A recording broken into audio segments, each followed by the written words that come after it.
12.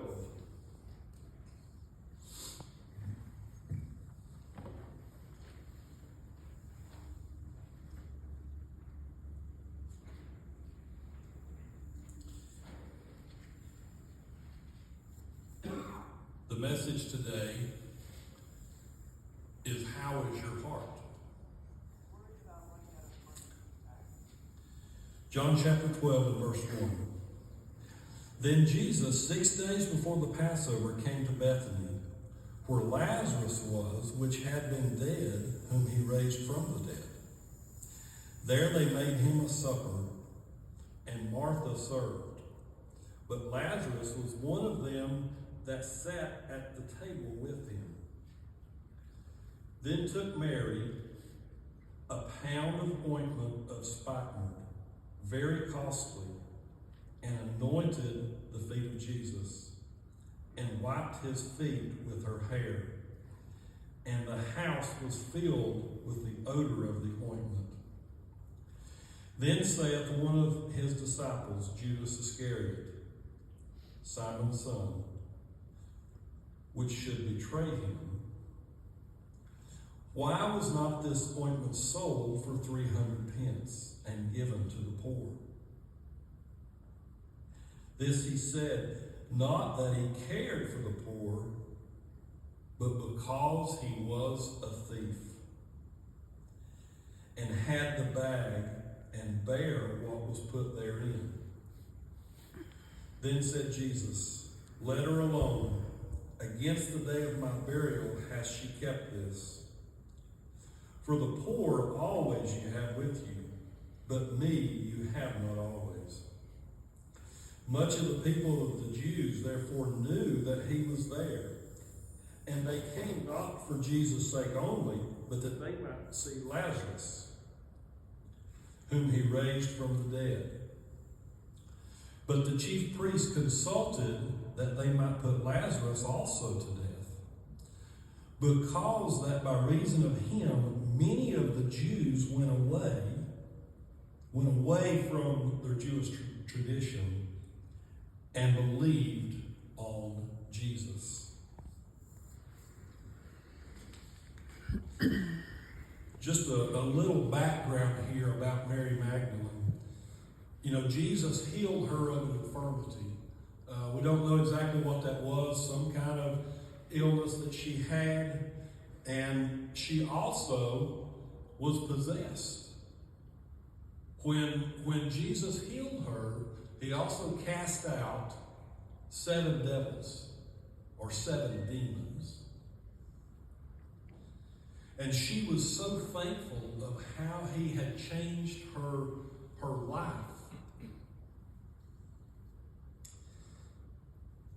She was just overcome, and she wanted to show her appreciation for what Jesus had done for her. And after this story, she followed Jesus. I mean, she was kind of like a female disciple, and she followed with him where all he went to preach and teach. She was one of the ladies that was at the crucifixion, and she was also one of the ladies that went on the 3rd day to anoint Jesus' body. But when they got there, they found the stone rolled away. They looked in and he wasn't there because he had risen.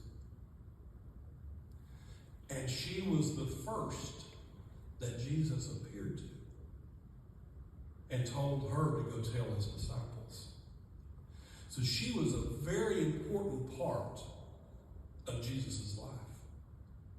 After he cast out the demons and healed her, and then today, when she gets saved.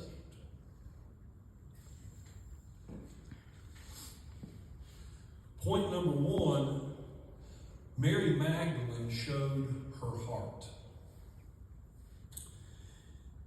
In verse 3 it says, then took Mary a pound of ointment of spikenard. Spikenard oil is red. You know, in the Bible, I don't think anything happens by mistake. I don't think anything happens just as a fluke or a circumstance. But I believe that red oil symbolized when Jesus was hung on the cross. And that big spike, notice the name of this is spikenard. The first letters of that spells the word spike, that was driven into his feet. And then his feet was covered with blood. So I believe this oil was a pre-runner, a prediction maybe, or that's probably not the right word, but it was a foretelling when he was going to be hung on the cross.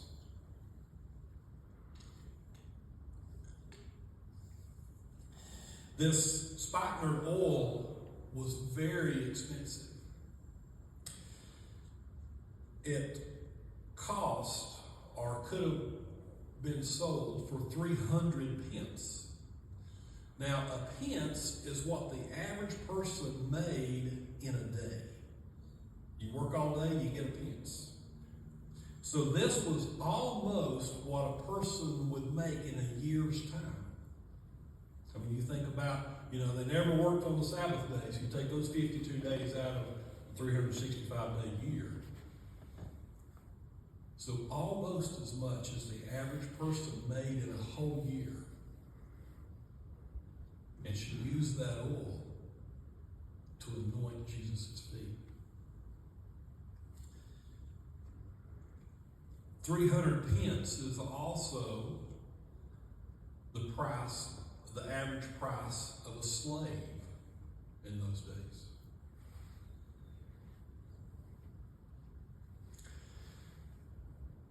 So Mary comes in and is just overwhelmed. She's crying. She washes Jesus' feet with her tears. Can you imagine? Can you imagine? The being in that room and just I'm sure the room was just filled with not only the smell of this perfume, but I believe this room was filled with the power of God when she was doing this. Back in those days, we know they didn't have, shoes like we have. All they had was sandals, and I guess some people didn't even have sandals. And we know that area is a very hot and dry and dusty place. They didn't have a car to get in. Most of them didn't have a donkey or a horse to ride all the time. Most people walked everywhere they went. So just imagine their feet was nasty. I mean, they was just filthy. When it's hot, what we're going to do when it's hot? We're going to sweat. And that dust and dirt sticking to their feet. I just imagine it being, their whole foot probably covered in dirt and dust, sticking to that sweat. But she washed his feet with her tears and dried with her hair. A woman's hair is very important to them. A woman's hair is considered their beauty. Now, most of us guys, we really don't care that much about our hair. I just wish I had some more. I wouldn't really care if it was gray or brown or red or black or whatever. I just like to have some more. But ladies, their hair is a big deal to them. I don't know if y'all know this, but Charlotte cuts my hair. And the first time I asked her to do that, she was a little nervous. She said, well, what if I gap it? Or what if I mess it up? I said, I don't care. It'll grow back. It's not a big deal, So she cut my hair and it looked fine. I asked her, I said, you want me to cut your hair? She said, no, I think I'll go to the beauty shop for that. But that just shows that a woman's hair is very important to them. But Mary, with her tears and with her hair, washed and dried the feet of Jesus. And then she took this very expensive oil and anointed his feet with oil.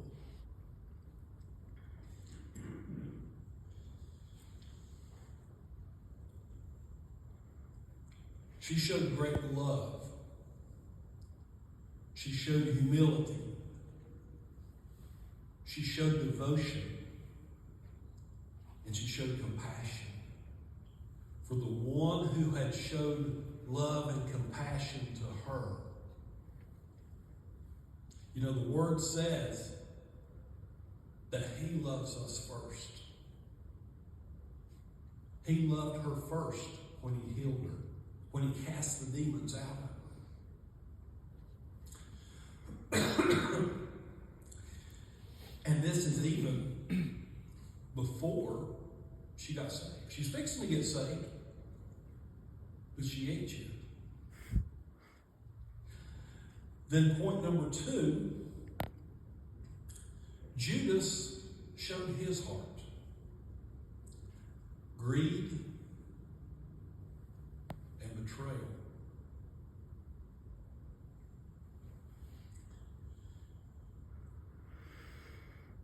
He says here in verse 4, then saith one of his disciples, Judas Iscariot, Simon's son, which should betray him, why was not this ointment sold for 300 pence and given to the poor? You know, Judas didn't care about the poor. He wanted that to be sold because he was the treasurer. You know, and back in those days, they probably didn't have checks and balances. They probably didn't have a balance sheet.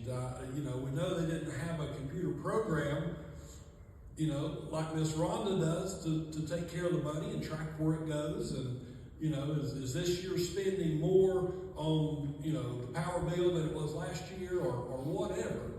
And when we approve that budget, her work of keeping track of all that helps the church spend God's money wisely. And in that budget meeting, you know, some things were kind of tweaked a little bit, and if it was a category that wasn't being used, took some of that money and put it somewhere else. They didn't have that back in Judas' days. He was the treasurer. He had the money bag. And he was a thief. Now, I don't believe he stole all the money. You know, that would be pretty obvious of what he had done. But I believe he was just skimming off the top, thinking they'll never know.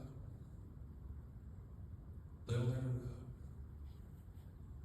But Jesus knew. Jesus knew he was a thief, and Jesus knew he was going to betray him long before he did. You know, today, we may do something and think no one will ever know.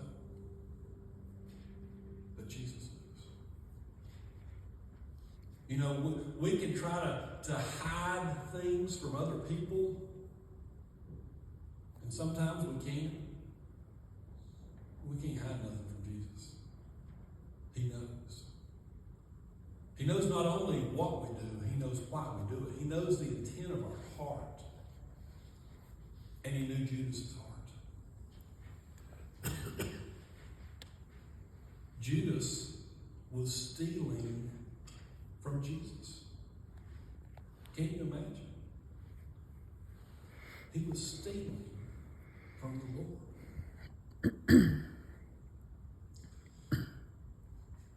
And even though, like I said, he didn't take it all, he took some. But a thief is a thief. Whether he took one coin out of the bag or whether he had and took the whole bag, he was still a thief.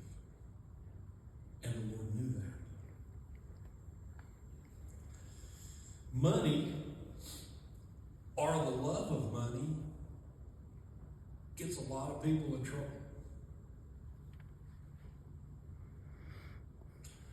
Money was Judas's weakness.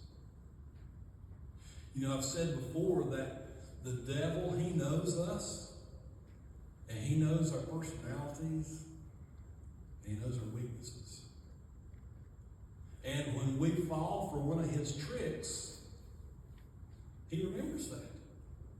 And he's going to try to trick us again with that same trick because we fell for it. Well, he knew that money was Judas's weakness.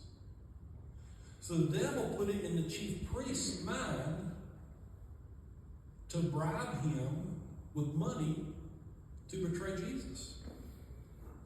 Now, they could have offered Judas, a power. They could give him a high position. They could have offered him prestige. They could have offered him women or, a house or whatever. But Judas betrayed Jesus for 30 pieces of silver. Can you imagine? 30 pieces of silver. It's not like that was $1 million back then. He sold Jesus out. And Jesus knew he was going to do it. And he let him do it.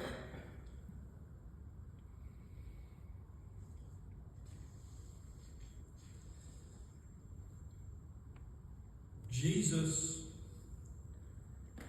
and all that he has done for me, from forgiving me of my sins, saving me, giving me a great family, letting me be here with y'all. He has blessed me. I couldn't even begin to count my blessings. And to me, that's priceless. I believe to Mary, that was priceless. She didn't care how much that ointment cost. She wanted to anoint Jesus' feet with it.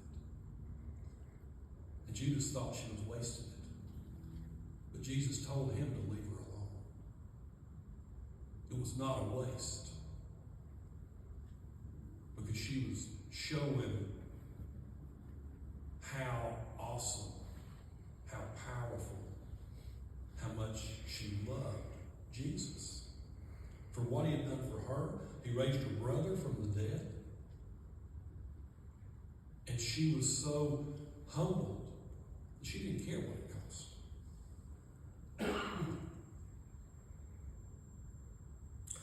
Point number 3, Jesus showed his heart. In verse 7 here, he tells Judas, "Let her alone. Against the day of my burying have she kept this. For the poor you always have with you, but me you have not always." Jesus knew that Mary wasn't being wasteful. He knew her heart. Just like he knew Judas's heart, he knew Mary's heart. Now I'm going to turn over to Luke chapter 7. I'm going to read a couple verses there. Luke chapter 7, starting in verse 44. And he turned to the woman and said unto Simon. He's looking at Mary, but he's talking to Simon. Now, this Simon is not Simon Peter. And some think that this Simon was a leper that Jesus healed. But I don't think he was. Because of his attitude. He was not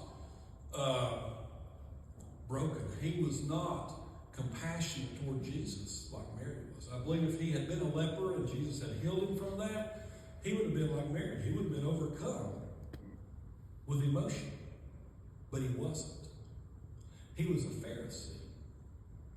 And we know that the Pharisees, their religion was doing everything just right. And they thought that they was better than everybody else. Y'all ever known anybody that thought they was better than you or thought they was better than everybody else?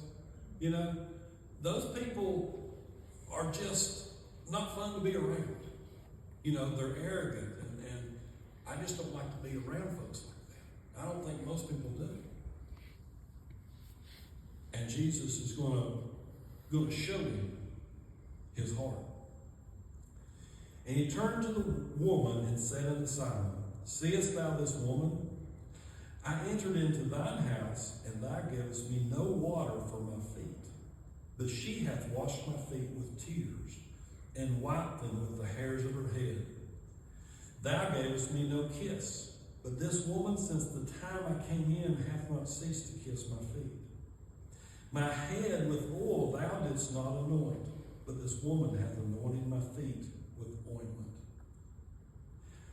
Wherefore I say unto thee, he's still talking to Simon, her sins, which are many, like mine, which are many, are forgiven.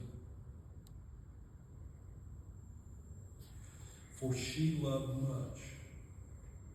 But to whom little is forgiven, the same loveth little. You see, Simon thought that he didn't have much to be forgiven for. Maybe he thought he hadn't sinned at all. Or if he had, it was just a very few times. Because he thought he was better than Mary. He looked down on Mary. He's thinking, you know, why are you letting this sinner woman even touch you, much less wash your feet?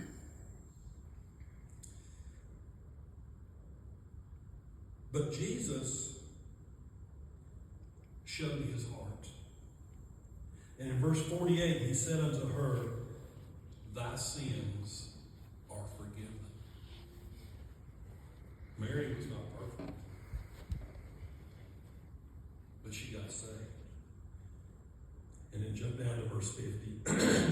And he said to the woman, Thy faith hath saved thee. Go in peace. She got saved. Right then and there. She may not have knew when she came there to Simon's house, she may not have knew that she was going to get saved. She just wanted to bless Jesus.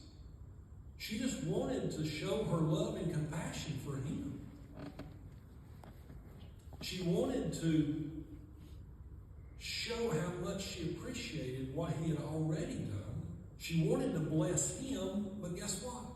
She's the one that got the blessing. Because she got forgiven of her sins. She got saved. It was customary in those days, again, because people's feet was filthy. When someone is hosting you and you come in their house, that they give you water to wash your feet. Simon didn't do that. It was customary. You know, we have a tradition of shaking hands. They didn't, I don't know that they shook hands. They would kiss on the cheek as just a welcoming or a hello. Simon didn't do that. It was customary that a host would anoint the guest's head with oil. Just an ordinary guest. Much less Jesus.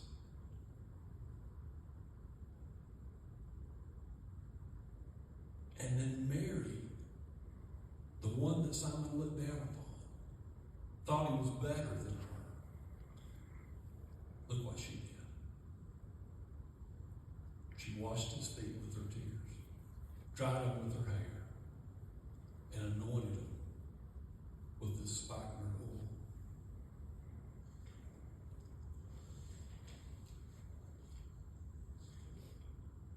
You know, in John chapter 3, Nicodemus was also a Pharisee. And what did Jesus tell him? You you must be born again. Simon here, although he didn't think so, but he was a sinner just as much as Mary was. Because whether we have, in our lifetime, if we've broken one commandment, if we've told one lie, we're a sinner. That's all it takes. And I'd be willing to say that 99% of people has done or 99.9% of all people has done a lot more than just told one little lie. We're all sinners. And we all need to be forgiven. We all need to be saved. Like I told the Case family yesterday, they can see the mother, grandmother, great-grandmother again in heaven if they're saved. But everybody doesn't automatically get to go to heaven. And I would ask y'all to pray for that family. It sure appeared from outward appearances that there are some folks that need the Lord. Not that I'm judging, but just, the way they carried themselves, I guess we could say. So I ask y'all to pray for that family. That the Lord could take that seed and water it, and that it would bring forth fruit.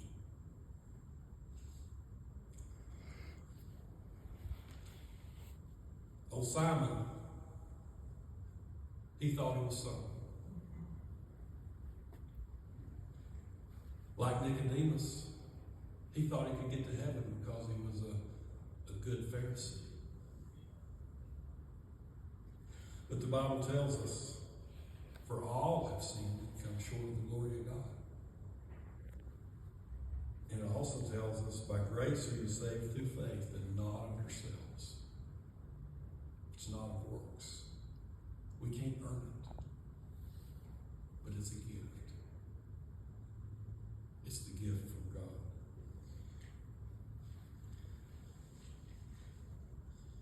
And that gift is priceless. Y'all remember the TV commercials that used to be on a few years ago? I think it was for a credit card, maybe MasterCard or Visa or something. And they would go into something that someone done, and at the end they'd say, this is priceless, that they could go on this vacation or whatever, and they put it on their charge card, I guess. But Jesus is priceless to me for what he's done for me. I think if someone that's in hell could go back in time, what would they give to be forgiven of their sins? What would they give to be saved? What would they give to be rescued from this awful place called hell? I think they would give anything. I think they would give everything. All their money, their houses, their land, their cars, their boats, their motorcycles, whatever. Probably 1 second in hell, and they wish that they could give it all. But you see, they can't. It's too late.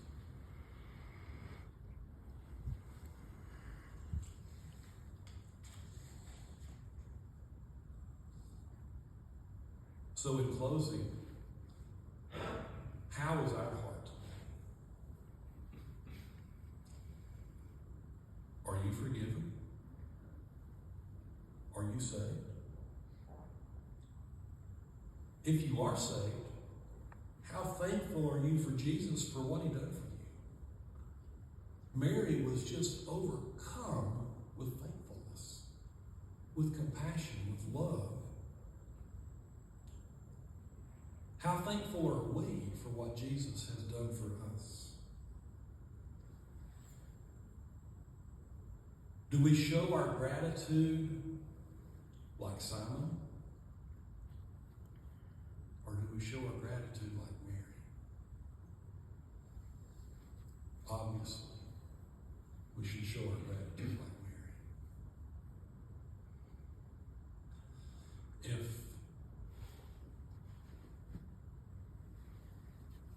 If we all got a hold of that,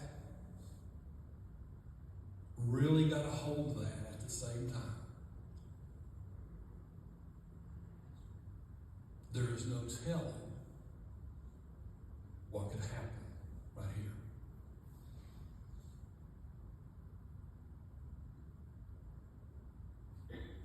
So stand with me if you will.